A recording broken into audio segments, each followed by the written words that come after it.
Yes. Hello guys. I welcome.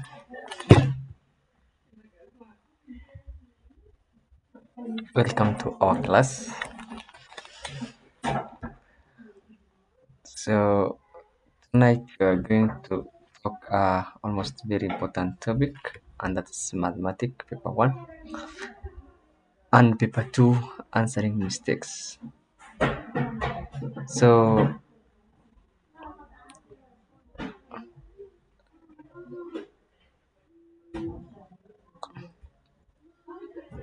yes, starting.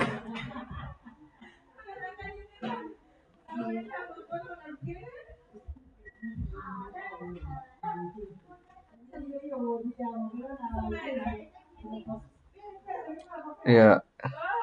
So we are starting. Next 1 minute or 2 minutes will be on.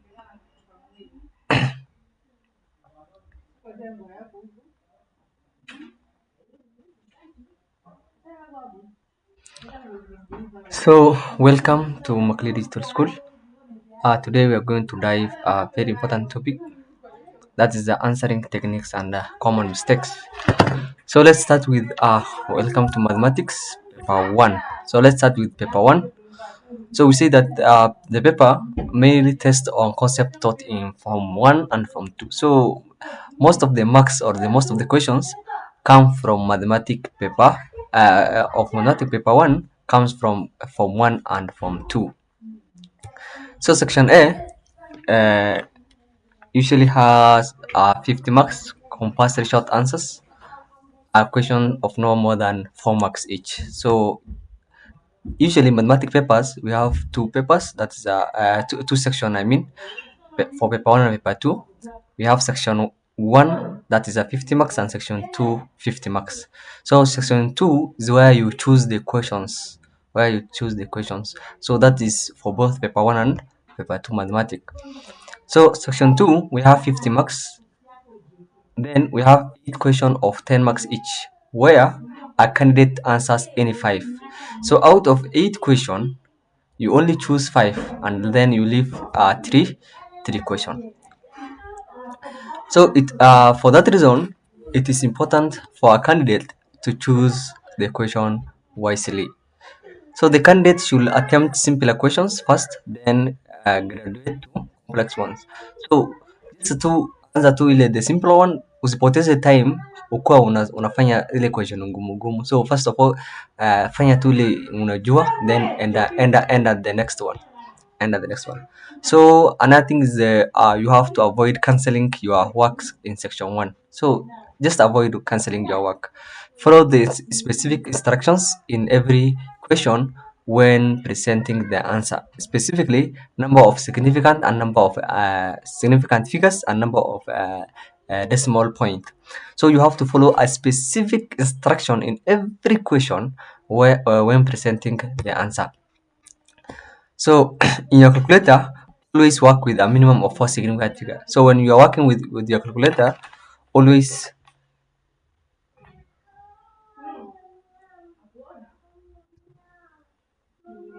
in your calculator, sorry.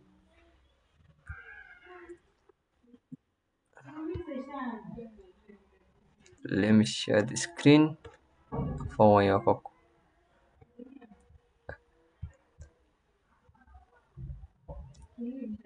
yes. So in your calculator or in your calculation, always work with a minimum of 4 significant figure. So if the question doesn't state to give you a certain significant figure, be it P1, 2, 3, always give a minimum of 4 significant figure. That's the best in mathematics. So another thing is they show all the steps in your calculation to avoid losing marks unnecessarily. So you have to show step, because mathematics usually is marked consequentially. So you have to show the steps to avoid losing of marks. For calculation involving constant, that is a pi or r, and are not given, use those provided in the mathematical tables or calculator. So for example, if the question ijakwambia use pi 22/7 or ijakwambia use the pi of 3.142, always use the one that is provided in calculator. So in your calculator, there's a place that is written pi. So just press that pi, then multiply whatever that you want to multiply. The next thing is the distribution of the marks over the past 6 years, how the marks was distributed in exam. So starting from the KCSE 2024, we have section 1 and section 2. So that's how the marks was distributed. So this one will be back for it. Then say that in paper 1 mathematics, it usually focuses form 1 and form 2, but these are some topics in form 3 and form 4 that usually appears in paper 1. For example, of that topics is matrices, that is matrices form 3 and form 4, then sine and cosine rules, differentiation, area of approximation. So they usually appear in paper 1, and they are form 3 and form 4. So the mistake number 1 that your student usually commit is cancelling of work in section 1. Don't cancel. For example, this is a question that you are given. Then a student A, I will give you certain scenario. A student A alifanya tu step by step 50,000 times 130, then alifanya tu paka hapa. Atapata 3 marks. Look at student B. Student B alipata first question but alicancel, then alifanya the wrong one, so he will never score anything. Look at the student C. Student C aliconfuse, alisema hii kitu ni 50-50, so alifanya hii side. This is student B still. Student C alisema hii kitu ni 50-50, acha nifanye both answers, so alifanya ya kwanza, ndio hivi the answer ya kwanza. Answer ya pili ni, so it's up to the examiner to choose which one is correct. Because this student, he doesn't commit himself or herself for a certain answer, so aliandika tu zote mbili. So it's up to examiner to choose the correct one, to take and mark the correct answer. So usi cancel. Mathematics ukiona tu kitu iendi vizuri and then you are not liking it, uko na answer mbili ama answer tatu, andika zote tatu, bora tu hujaandika kwa mbele answer ama huja underline. Hujaandika kwa mbele nini answer. It's up to the examiner to choose which one is correct, choose and mark the correct one. So avoid that mistakes. Also, another thing is the not cancelling attempted and not needed work in section 2. For example, a student A, define 7. We say that in section 2 we have 8 questions, each of 10 marks. So you choose 5. So huyu mwanafunzi alifanya 17, 18, 19, 20, mimi sijui alipata hii time yote wapi, 21, 22, 23, 24. So alifanya zote. Wakati alifanya zote, huyu mwanafunzi alipata 4 hapa, 0, 7, 2, 8. So huyu mwanafunzi atapata 21 instead of 44. Kwa sababu gani? Kwa sababu only the first 5 will be marked if not cancelled. So ukiona swali upati ama iko ngumu, just cancel it, and then they remain with the question that you have a higher probability of scoring it. So that's another mistake that you have to avoid. So student B alifanya aje? Student B akufanya 17, 18, alifanya 7 hapa, then hapa 8, 10, 9 and 10. So he got 44 out of 50. So unafaa tumie tu akili kidogo. Send using a scale not provided. This is a question by failure to interpret the scale provided. Sometimes a student may fail to interpret the scale correctly, so the candidate is spooked from this read and loses 2 marks. So student akikuwa na hizo shida, for example ya kuelewa certain scale that is provided, a student loses 2 marks. This is the pairing. For example, this question, corner point A, B, C, and D. Branches are such that B is 8 km directly of east of A and C. Meaning that this question, for you to score well, it is tied in B, because look at it. B is 8 kilometers directly east of A and C. Of A, I mean. The C is 6 kilometers from B on a bearing of 30 degree. Meaning that if a student the correct location of, first of all, the correct location of a B will score, the location of a C will score, and the correct location of a D will score. So a complete quadrilateral, that's a four-sided figure of ABCD, will also score. Look at this, Sasa. If the location of B is not correct, the candidate loses all their marks. The reason nimekuambia, because hapa hii swali ukiangalia vizuri, you will never score without getting a position of B correctly. Another thing is, sometimes wakati when you're talking about north, all nothing must be parallel. Everything to do with north must be parallel. Kama here it's not acceptable in the exam. So bearing can be given in terms of also in terms of number one, true bearing. True bearing ni ile unasema in terms of three figures. For example, ukipata 5 ni 005, ukipata 30 ni 030, ukipata 37 ni 037 degrees. That's the true bearing. And then we have the compass bearing. Compass bearing is where you say that this degree is in between where and where. It's in between where and where. For example, this degree is between the south and west. So unasema south at 7 degree west.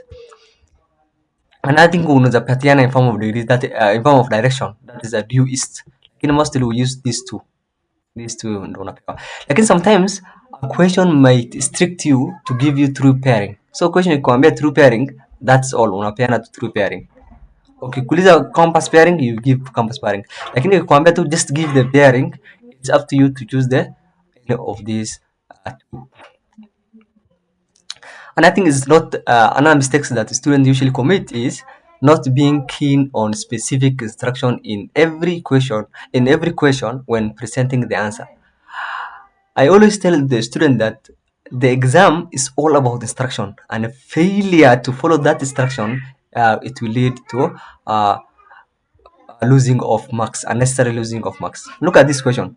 A businessman on a trip to Kenya had a 50,000 pound, which he has to convert to Kenya shilling. While in Kenya, he spent 80% of the money and changed the balance to South Africa rand. Calculate to the nearest rand. So meaning that this question haitaki any point, inaitaka to the nearest rand. So student A amepata hivi, amepata first of all, second amepata, then amechange. Wakati alipata hapa on that 5803 round off, then alichange to nearest rand, who alipata 3 marks yake complete. Let's go to student B. Student B alifanya hivi like, but lakini aliacha in form of decimal because he failed to follow the instruction, and then the failure to follow the instruction, it will lead to losing of marks. So amekosa marks moja.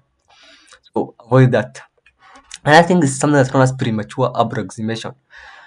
For example, premature approximation is when you approximate a certain decimal before the actual answer. Look at this. Calculate a correct one decimal place. So swali imetuambia correct one decimal place.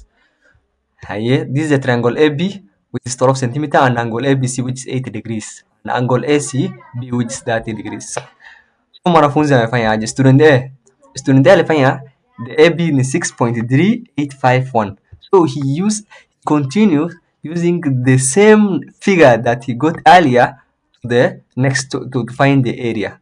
So after amepata answer yake zote, ndo akaanza nini? Compare the answer into correct one decimal place.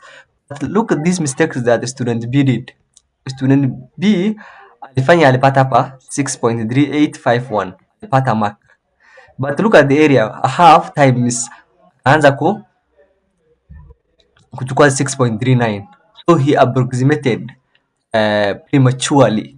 So he will lose 1 marks. So that is minus 1 marks. So mwanafunzi amepata 1 marks lakini ni minus 1. 1 minus 1 it is 0. So huyu mwanafunzi anapata nini? 2 out of 3. So please avoid premature approximation. Look at student CPA. Student CPA alifanya 6.3851 akasema ni 6.4. The brilliant one decimal places before the actual answer. So mwanafunzi akifanya hivyo ata lose both of the answers. Kwa sababu gani? Because saizi angalia amepata the wrong answers. The answer ingefaa ikuwe that 7.7. That ingefaa ikuwe that 7.7. But due to premature approximation, mwanafunzi amepata that 7.8, which is very wrong. So huyu mwanafunzi atapata 1 marks. Kwa sababu gani? For premature approximation, that is a deduction of 1 marks. Then wrong answer, that's a deduction of 1 marks. That's a 2 marks. So you will get 1 out of 3 marks. So please avoid at any cost. Another thing is omitting the evidence of use of board mass. Don't omit the evidence of using the board mass. For example, look at this. Minus 13, this is the question that you are given. And then a student amefanya hivi. Student A amefanya hivi. Minus 13 direct to mwanafunzi ata, you will never score any of the marks. The answer is correct, very correct. But mwanafunzi atapata kiti, atapata any of the answer. But look at this student B, what he did. Alisema this is a numerator. Numerator alifanya board mass sasa. Alisema that minus 13 plus 5 minus 4 tumia board mass. Then vizuri tu 22. These are marks. These are another mark. These are another mark. So please acha tu usifanye kitu that direct to the calculator, because huyu mwanafunzi angalia ameweka tu direct calculator ama hajaonyesha anything to do with hajaonyesha evidence of using board mass. So the examiner hajui that kama umetumia board mass ama umetumia calculator directly. So to avoid that, you have to give the evidence that you use board mass.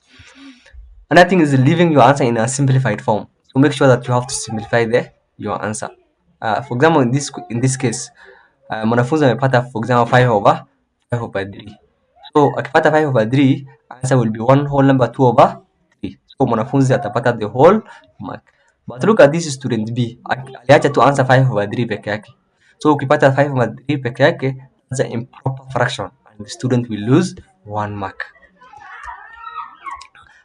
Rounding off in errors and approximation. Rounding off in errors and approximation. How? The area bounded by a curve is estimated by 21 centimeters squared using the trapezium rule. If the exact area by integration is 21, that calculate the percentage error of estimation. So look at this student A, what he did. Alifanya two direct times 100. After that alipata 1.526%. So or 9 over 16%. But look at this student B. Student B, he did 1.563. Kwa sababu gani? 1.563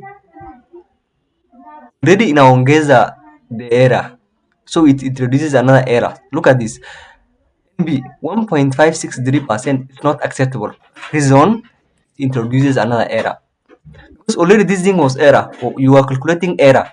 So to avoid any omission, or adding of any error, just give it in form of fraction, or just give the answer that you have seen in the calculator screen.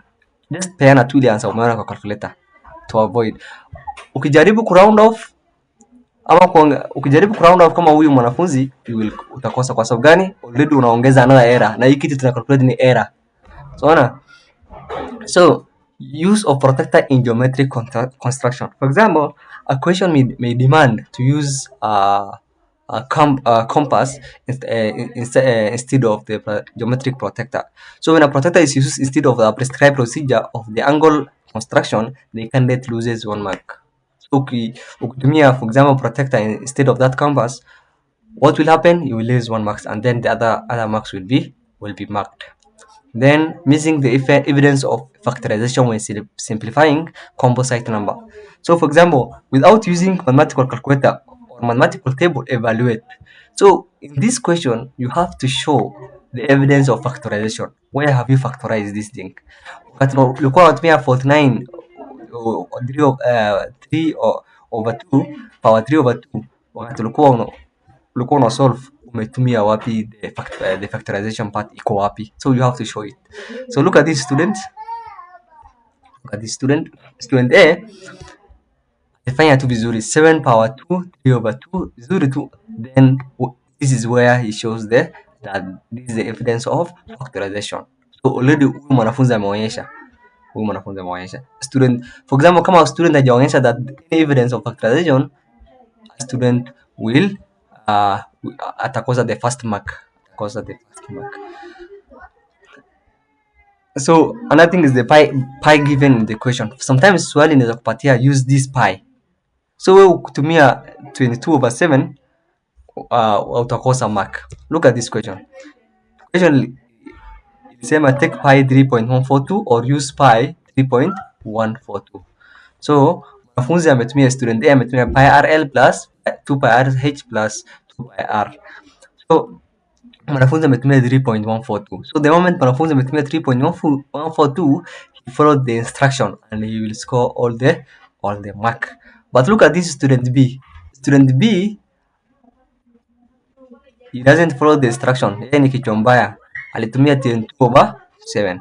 So wakati ametumia 22/7, meaning that he will not score the final answer. Another thing is use of the term hence. For example, look at this question. Construct a triangle ABC in which AB is 8.5, angle ABC is 67.50, and angle BAC is 45 degrees. Draw a perpendicular. Imagine swali imekwambia draw a perpendicular line. So this is the perpendicular line. So you have to draw a perpendicular line. Then from C to meet AB to at point D, measure AD, hence calculate the area. So swali imeanza from where umeambiwa nini? Perpendicular. So hence calculate the area of triangle. In mathematics, we have 3 ways of calculating area of triangle. Number 1 is Hero's formula. Number 2 is a half AB sin theta. Number 3 is a half base times height. So the only time tunatumia perpendicular ni wakati tukitumia the formula of a half base times height, So ukitumia Hero's formula ama kutumia any other formula of finding the area of triangle, you will not score a mark. Tuone sasa mwanafunzi amefanya aje. Look at this. Swali amechora vizuri. Then student A ametumia half base times height, anapata the whole marks. Then student B ametumia half AB sin theta, hakuna kitu anapata because hajafuata the word hence. Haye, student C ametumia Hero's formula, he scored nothing. So just follow the instruction.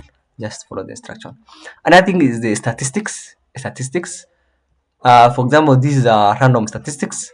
Then uliambiwa nini? Starting with the class 5 to 39, make a frequency distribution table for the data. Then the next question is demanding that draw a histogram to represent the data.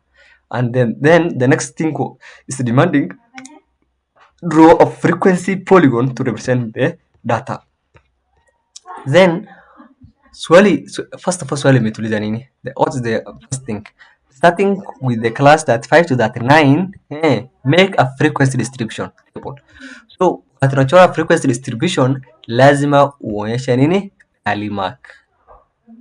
To accurately get the frequency, use the tally mark. So unafaa utumie the tally. So unaanza that 5 to 39, then the tally, and then that's the frequency. Swali lingine ilikuwa histogram and frequency table. So to draw so imetuambia draw. So to draw means use a ruler. So meaning that wakati wa draw, swali ikuambia to draw, that's the user. It's just another way of telling you that you have to use a ruler. In histogram, we have so many cases. Number 1, I think almost 3 cases. In case 1, we have a classes that start with 0. So sometimes you have where class that does not start with 0. For example, look at this case. We have a score starting from 30 to 39, 40 to 49, 50 to 59, 60 to 69, and even. So for this case, you have to start the horizontal axis at the lower case limit, lower class limit of the first class. Then you have to plot frequency. You can use frequency or frequency density against upper class limit. So unafaa tumia nini? Frequency against or frequency density against upper class limit. Look at this case. So hapa wametumia nini? Frequency density, then hiyo yote ni upper class limit. Hiyo yote ni upper class limit. Wait. Another thing is this one, it's not starting from zero.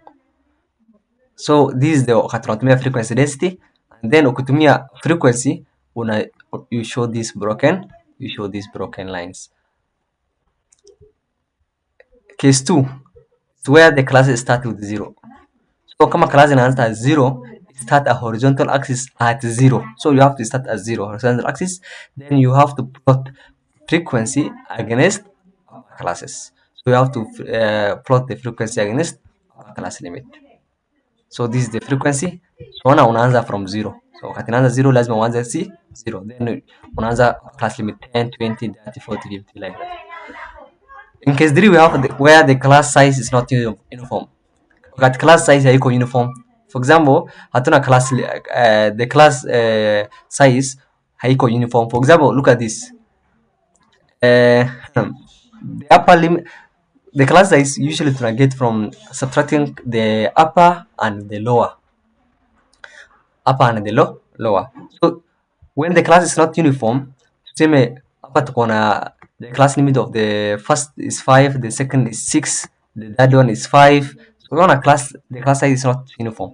So you start the horizontal axis at lower class limit. So unafaa uanze na lower class limit of the first class, lower class limit ujue of the first class, then you have to put frequency density against upper limit. Frequency density ujue against upper limit. Look at this. I think kama chachora. Yeah. Another thing is the frequency polygon. In frequency polygon, you have to create a class before the first class whose size is the same as that of the first class. Then you have to create another after the last class. Then the frequency of the class is created of the created class is 0. Look at this.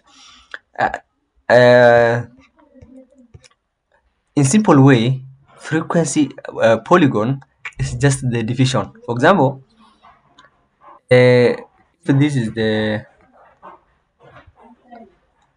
let me draw here. If this is your graph, if this is your graph, so this is your graph. If this is your graph, this is your graph. So if I want to draw the frequency polygon, it's always is the center. Then you have to extend to here. So center of this, center of this, center of this, and you can trigonometric graph. Complete the table to the number of decimal places, please, indicated by the examiners. To get the amplitude, draw the line showing the mean position. So look at this. Kama swali imetupatia hivi, this is the x node and then we have the y. So 0, 30, 60, 90, 120, 150. So angalia, hii ni kitu umeongeza, 1 na 3.6 ni kitu tumeongeza. So examiner imetupatia 2.5, 4.0, 3.6, 2.9, meaning that table tunafaa tujaze na 1 decimal places. Wewe na kerere yako ukikuja na 3.67, you will lose that marks. Ukuje na hapa useme 1.1 unafaa useme 1.0 because it one shows that the uniformity of the table. So this is how trigonometry equation wanna draw. So that's how you draw it. Yeah. So to get the other to draw as ascertain to get the amplitude, we find the amplitude. Yes. To get the amplitude, walituambia to draw the ascending line. First of all, we get the average. Average tutapata aje? We minus the upper and the lower. So for example, this is the average. The upper part is here, 4, the lower part is 2.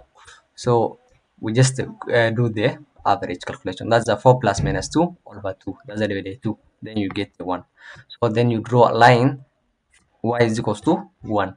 So how do you draw y is equals to 1? This is your y. This is your y-axis. So y, this is here is 1, here is 3. So you draw a straight line here direct. Then this is your a. This is your a. So that's how you get the amplitude. So therefore the amplitude is 3 is 3. Tumepata 3 aje? Tumepata 3 kwa sababu hapa ni 1 na hapo juu ni 4. 4 minus 1 itakuwa ngapi? Itakuwa 3. Itakuwa 3. That's how we draw it. Then sometimes question unaweza pewa question directly in section A, uambiwe nini? State the amplitude. State the amplitude. So this is the amplitude. So lakini ukipeana answer yako 3/2 utakosa. Kwa sababu gani?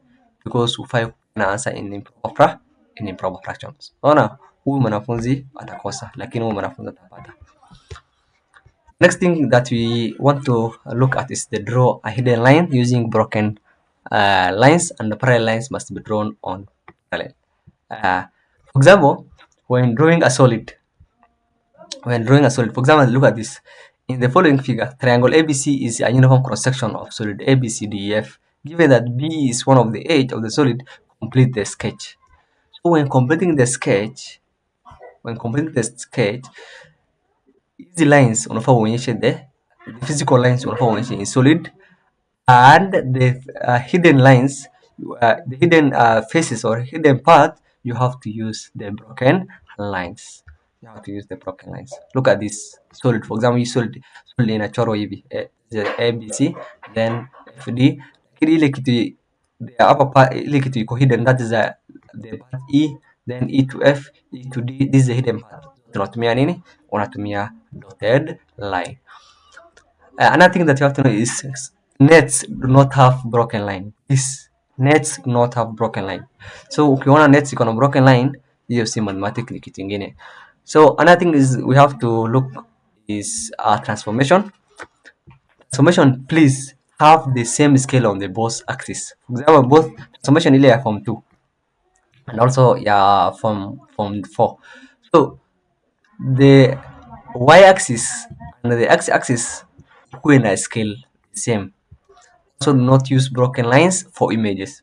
When drawing images, usijaribu kutumia ati broken lines wanatuonyesha ni images. You will not score. Then you have to label your diagram.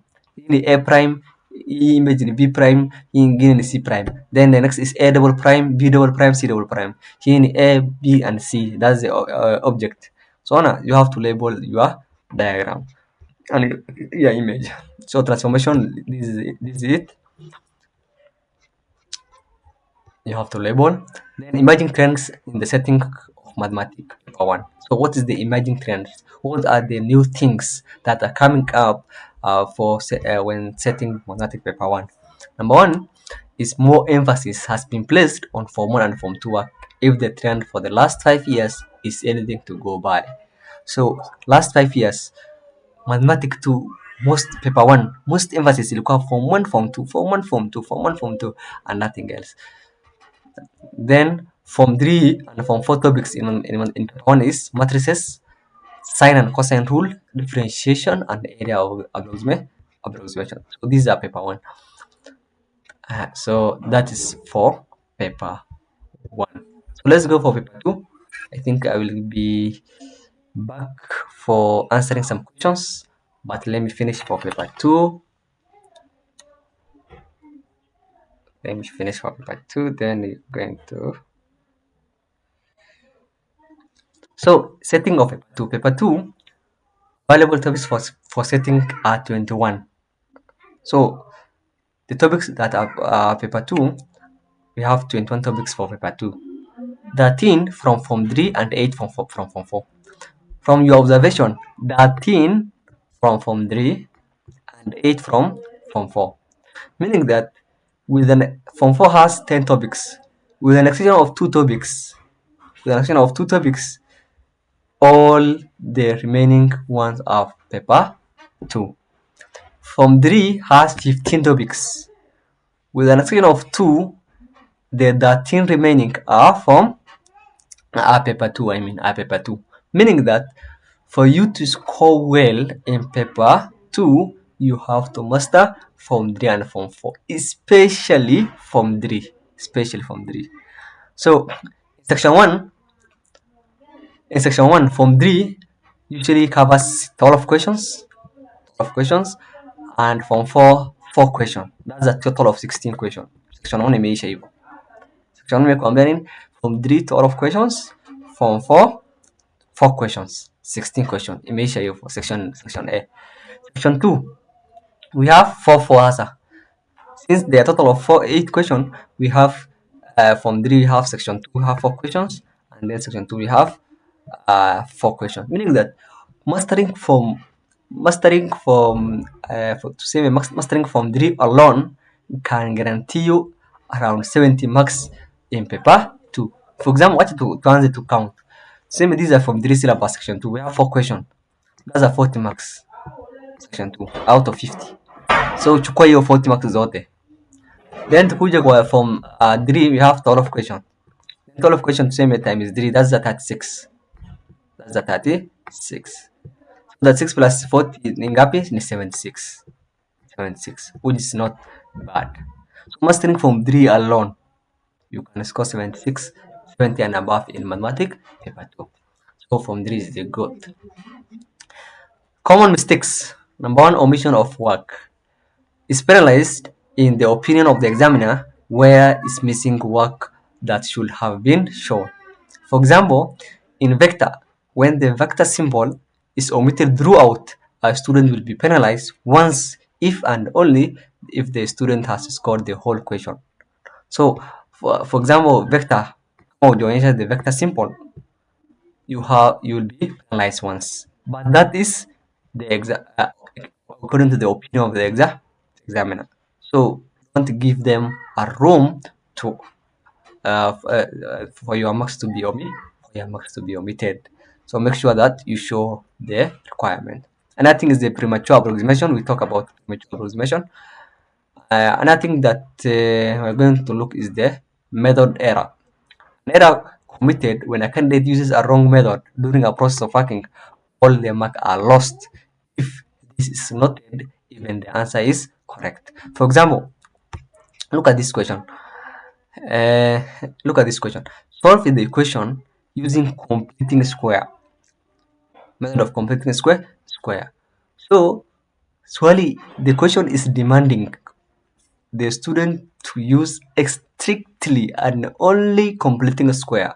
So mwanafunzi akitumia anything to do with factorization, anything to do with quadratic formula, the student will not score a mark. So mwanafunzi ametumia complete square and he will score all the marks. Look at this student B. Student B ametumia the formula and he will not score any mark because he failed to follow the instruction. Another thing is the answering more than 5 in section 2. So only 5 questions are acceptable. Extra question must be cancelled out in full. Partially attempted question and work in pencil must be cancelled out too. So hata some student wanatumia pencil wanadhani pencil haitamakiwa.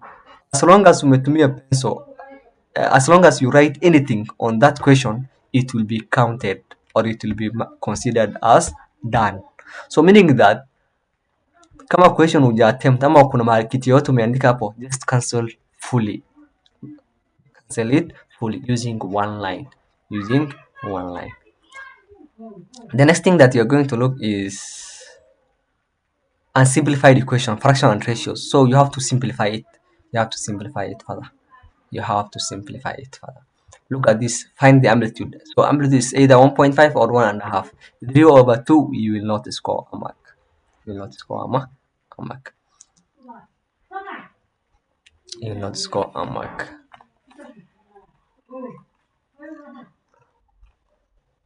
Yeah, look at this. Make R the subject of the formula.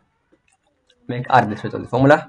Huyu mwanafunzi wa kwanza, see that cross multiply, akasema KR is equals to Q minus RXT negative Q is equals to, akapata answer yake hivi. Hii answer you can simplify it further. Kwa sababu gani aje?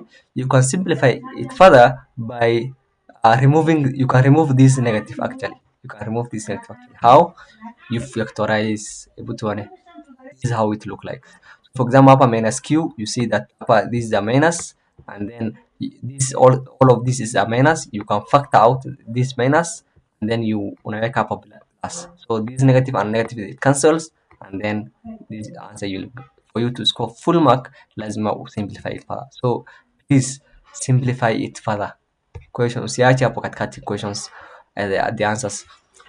Then another thing is the parallel lines loci. Always use tangent to draw a parallel lines. It's not accurate. So kutumia tangent to draw a parallel lines is not accurate. So what will you do? You will use perpendicular. Always use perpendicular lines rather than the tangent. Another thing is the incomplete proof of collinearity.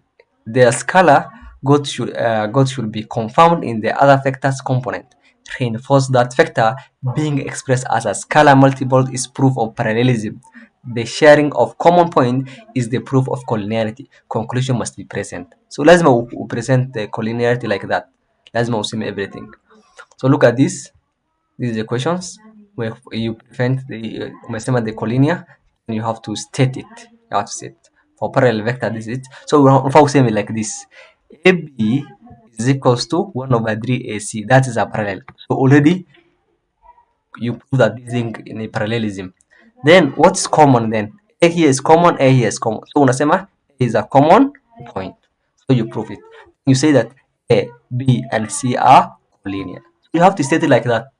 You have to state it like that. So you have to prove it fully. The next thing that you have to look is the commitment for your own work. Students should live. Hii niliwaambia in paper when we are looking at paper 1. For example, tuseme this is your answer that you got it 0.67. Underlining it shows that this is strictly your answer. Unamwambia examiner that asiangalie mahali ingine. He has to look this answer. So underlining it. So please avoid it at any cost. Avoid it. Don't underline. Kwa sababu gani? Kwa sababu kama unge underline, examiner angemark hapa na ungepata mark. Lakini saa hizi umefanya 0.67 na underline. So meaning that this is the answer. Ama writing answer ANS in front of this thing, that's a commitment. So look at this another student. Look at this student ameandika hapa answer. So avoid this thing. So avoid this thing at your own cost. Another thing is the SI unit commitment. Remember that in mathematics units are not necessary. But wrong unit lead to penalty.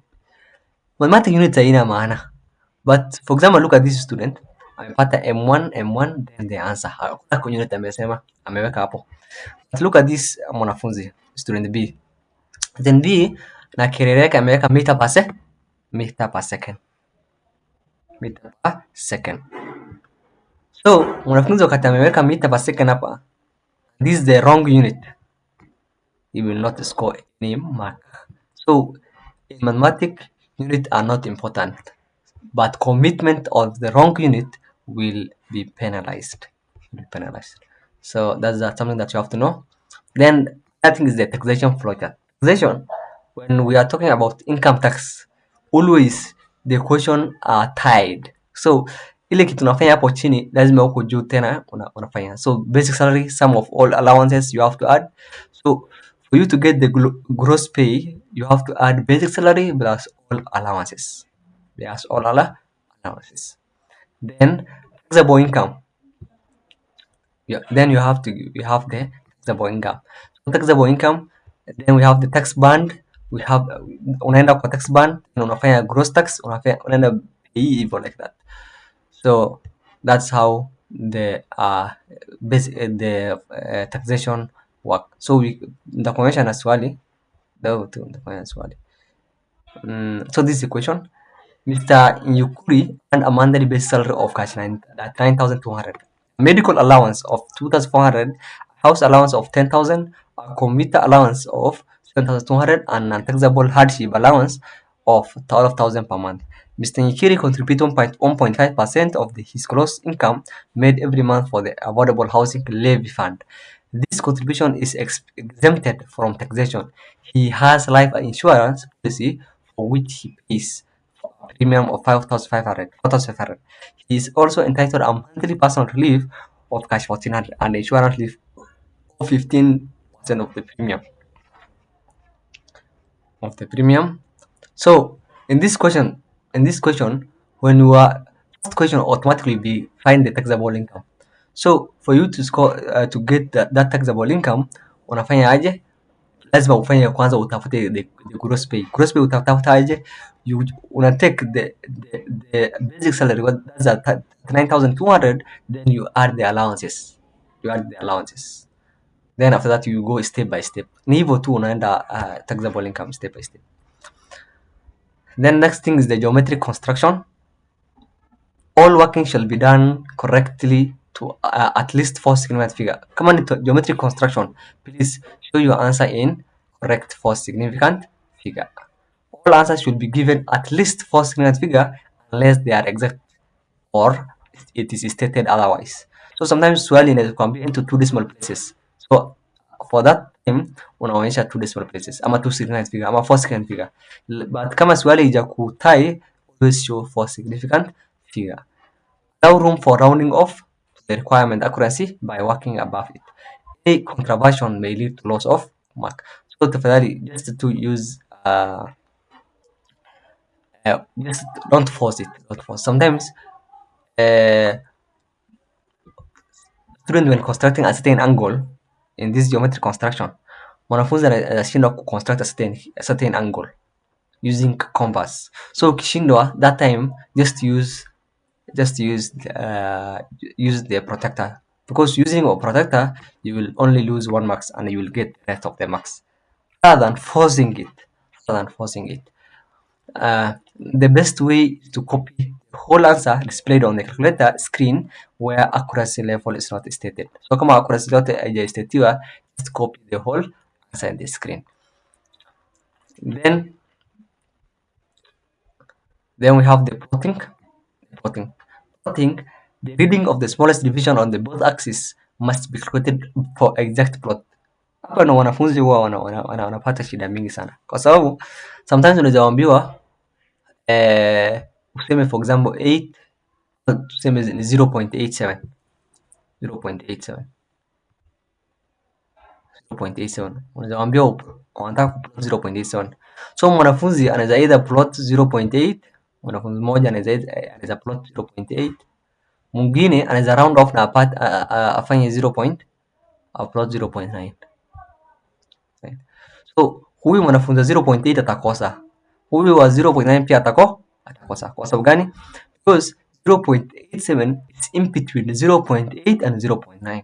So in your graph ile kitu itakuwa marked it is between 0.8 and 0.9. So ile ka box kidogo sasa, this is for example this is 0.9 or 0.8, then this is the 0.9. So this is the anything that's in between will be marked between 0.9 and 0.9. So make sure that you have to account it will be calculated for the exact plot to avoid losing of marks.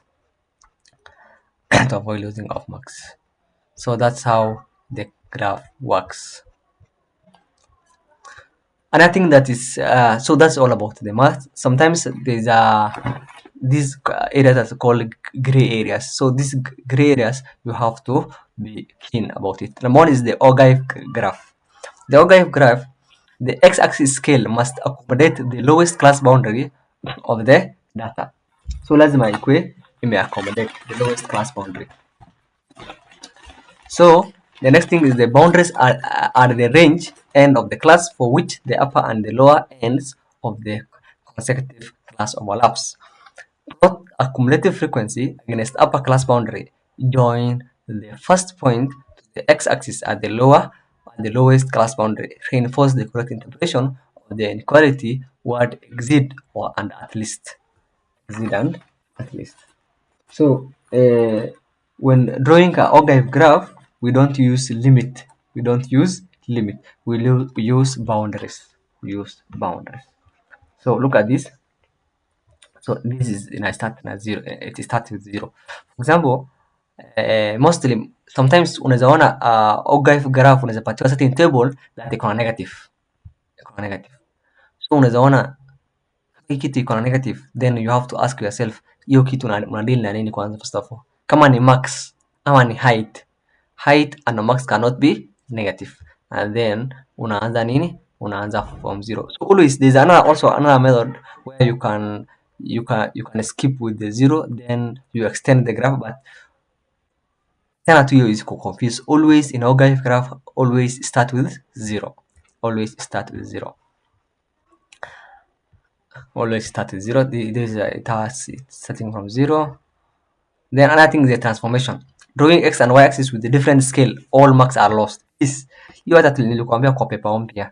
Drawing x and y axis with different scale, all the marks are lost. As in transformation, object can be transformed in quadrant. Image diagram must be image diagram drawn with broken lines. Marks will be lost. So don't draw image with broken lines. Draw in solid lines. Diagram drawn without labeling. So ukichora diagram without labeling, the examiner will not know which is which. So hatajua that gani iko double prime, gani iko single prime ajui. So you have to label it. And I think coordinates written on the diagram are not in the space provided by command demanded. For example, swali inataka imekwambia find the coordinate of A prime, B prime, C prime. Wewe hujaandika kwa ile space lakini umeandika kwa diagram. Kuna marks utapata. Kwa sababu gani? Because the question demand that imekuprovide space ya kuandika hiyo coordinates, so na hujaandika. And I think is the complete description of the transformation. And I think is the shears and the stretch. These are also another very important topic that students usually know. So when talking about shears and stretch, there are these important concepts that you have to know. So we have to stretch y-axis invariant and the x-axis invariant. So both y-axis invariant and the x-axis invariant, always the scale factor you take as k. You take the scale factor as k. Then the next thing is, for example, this is an example that's given. Given that a -6, 5 is mapped onto a prime -6, -4 by the shears with y-axis invariant. Y-axis invariant. So determine the matrix representing the shear. So this is the matrix you have to let. This is the shear because y-axis invariant 1 0 k1. So 1 0 k1. Then you multiply the object, and then similarly is equals to image. Object is equals to image, and then you get your answer. You get your answer. Then you have describe fully the transformation. Swali kuambia describe fully the transformation of t. Number one, you have to say that it is stretch first of all. Then you have to say it's x invariant. Then a scale factor of -2. So meaning that if the question is asking you to describe fully the transformation, you have to say three things. Number one, your transformation ni gani? Is it stretch or is it in shear? Number two, unafaa useme that ni invariant gani? Is it y invariant or x-axis invariant? Number three, you have to say the scale factor. You have to say the scale factor. So sometimes then swali zingine pia, I think it was 2020 KCSE when a question demanding determine the matrix of transformation of t. Matrix of transformation of t. So you take the matrix to be the matrix to be A, B, and C, D. So you just multiply it. So you take A, B, C, and then you multiply it. But also the easiest way is, first of all, you take the matrix, then you find the inverse of the matrix. Write that step somewhere. Swali ikuuliza to determine the matrix of transformation of T, you take the matrix itself. Then taking the matrix itself, then unafanya nini? unafanya the inverse. Doing the inverse, that inverse unamultiply na object. You multiply the inverse of that matrix with the object, and then you'll get your answer. And then you'll get your answer. Another thing is the successive transformation. Is the process by which an object can undergo several transformations when one after the other. So this is done such that the image of the preceding transformation become the object of the succeeding transformation. So hapo unapewa matrix mbili. So you multiply the two matrix. So look at this question. Do I have a question? I think I have a question. Point of xy, point p xy is mapped onto p prime xy1 x1 and y1 by a successive transformation m1 2 negative 1 3 followed by another one. This is 1 1 1 negative 1 2. Determine the single. So you have to multiply first of all m and the n. So you take m, then you multiply the n. After that tunatafuta nini? Determinant, then unaendelea hivyo. Another thing is the longitude and latitude. Longitude and latitude. So for question of longitude and latitude, sorry. For question of longitude and latitude, a student should know this thing. Ile tulikuwa tunasema la, le, li, lo, lu. So the la comes from first, and then the lo comes second. Meaning that the first thing is the latitude, and the second is the longitude. So when we are talking about latitude and longitude, these are 5 cases. 5 cases. Number 1, when the latitude is in same hemisphere and the same longitude. So latitude you call the same hemisphere, and the longitude you call same hemisphere. For that place you subtract. When you subtract there, you subtract. Then another case 2 is when we have different hemisphere in the same longitude. We have different hemisphere in same longitude. For that case, you add. Step 3, we have latitude that are same hemisphere and lying on directly opposite longitude. Latitude lying same hemisphere and lying on directly opposite longitude. For that case, you add the latitude, then you subtract minus 180. You add the latitude minus 180. Step 4. Step 4 is when the latitude are different hemisphere. Latitude nimekwambia different hemisphere and lying directly opposite. For that case, you sketch and then you can easily identify. So this is another question. Nilikuwa nataka ni hii sasa. Find the shortest distance. So for this, look at this. Find the shortest distance.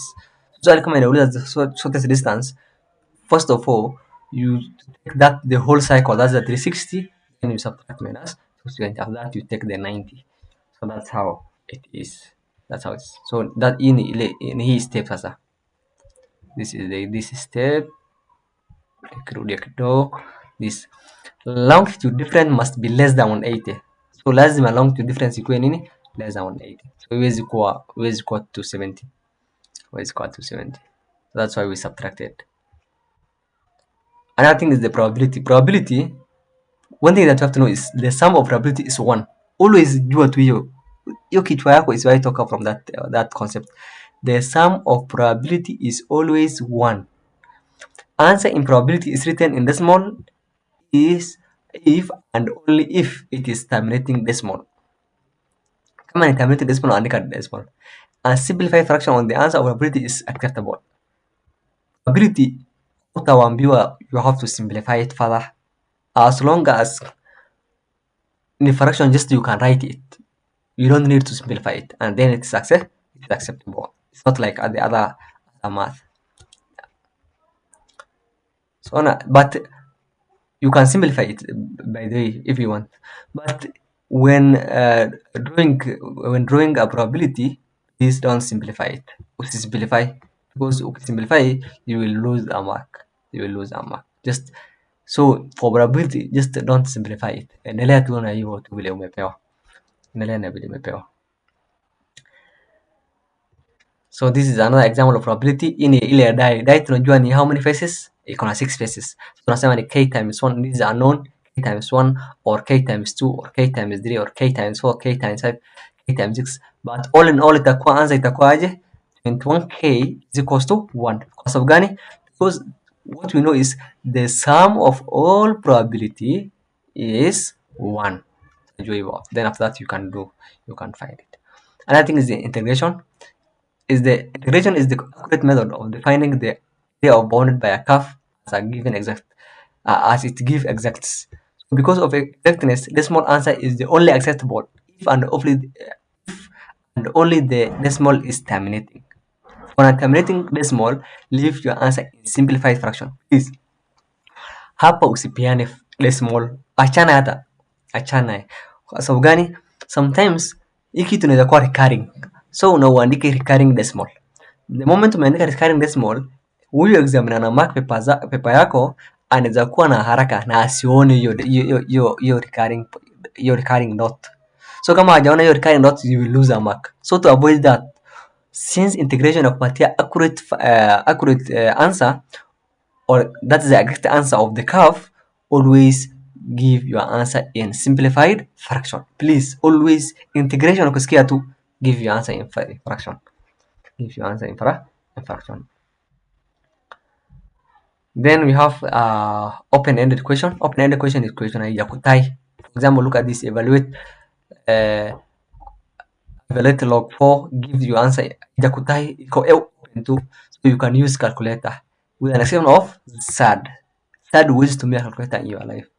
Always sad you have to solve it without calculator. A question answered elsewhere other than in the correctly. You have to see that these are section 2, number 18 and number 17.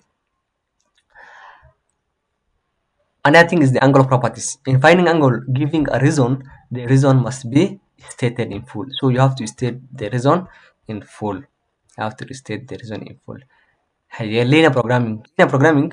Boundaries must be named. Please, all boundaries must be named. Number 2, a student who fails to label the boundaries and miss one of the inequality in shading loses all the marks. The good thing about naming here, for example, linear programming mostly tunakuanga na inequalities. So tuseme this is your line umename vizuri, so this is your line umename vizuri, so tuseme also this is another line umename vizuri pia. So tuseme hii line ndio iko wrong, so you will only lose the marks of this line peke yake, and then you will get the marks of the other lines.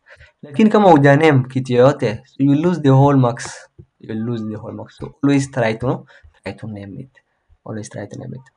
And so that's all about it. And I think it's the higher demand nowadays. The emerging trend of KCSE paper 2 is they have higher demand on application and the integration of topics. So there are some questions that are increasingly require students to combine more than one concept. For example, a question might need knowledge of geometry, algebra, trigonometry rather than just one. So there are more application problem, world problem rather than pure theory. So squeeze in iko hivyo KCSE. Another thing that we have is the more question require exact values and precise work. So students are often expected to give exact value rather than the decimal approximation. So you have to, the question is demanding the exact answers. Another thing is the spread of topic becoming wider. So KCSE nowadays is testing a lot of topics like vectors, formulation, variation, commercial arithmetic, sequence, and series are common. They are very common in exam. Another thing is the emphasis of the higher order thinking. So hot, that is that you have to think. Question that require interpretation, estimation, approximation, error analysis, etc. Another thing is the consistent mark allocation pattern. Some topics almost always get some marks for each paper. For example, commercial arithmetic unapata kila mahali. Variation likewise, and formulation. Equation of lines, straight line likewise. Certain equations format and structure repeat frequently, such as word problems, transformation, statistics. Ni kitu ambayo ina repeat tu kila exam unaona tu. Hii exam yenu ya kawaida mnaona, KCSE mtaona. So ona, it's just to repeat. Na repeat tu. So meaning that failing is up to you. So more topics from form 3. Ona, earlier years being tested. Siku hizi ni hivyo. That's why wakati tulikuwa tuna count paper 2 tulisema mastering form 3 alone can guarantee you C plus and above in mathematics paper 3. So ukimaster form 1, form 2 hakuna kitu, form 1, form 2 hakuna kitu. So you can master it within 2 weeks or 3 weeks. So mastering those alone and adding form 3, at least you can get a C plus. So that is all about that. So the final tips that I can add is we have these two students. That's the good conductors of mathematics and poor conductors of mathematics. If you are a good conductor of mathematics, please, you are good to go. Just analyze the topics. Ile topic uko weak, fanya. Make sure that you prepare enough. But if you are a poor conductor of mathematics, make sure that you master section B, please. Section B, please. Section B, that's a section 2. That's a 10 marks question. So for paper 1, make sure that you can score 50 out of 50 section B. Paper 2, you can score 50 out of 50 from section B. And I can assure you that you will score mathematics C plus or above. So now I am welcoming the questions. Let me look first of all the YouTube before I look back to. Let me look the YouTube.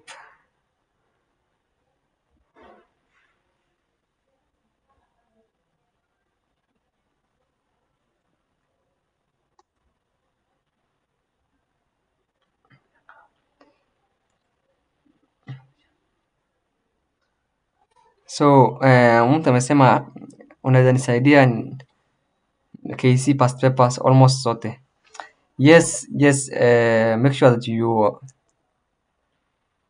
Istamil official. Make sure that you are in the group, then I can help you with that. So that's all about for YouTube. Let me stop.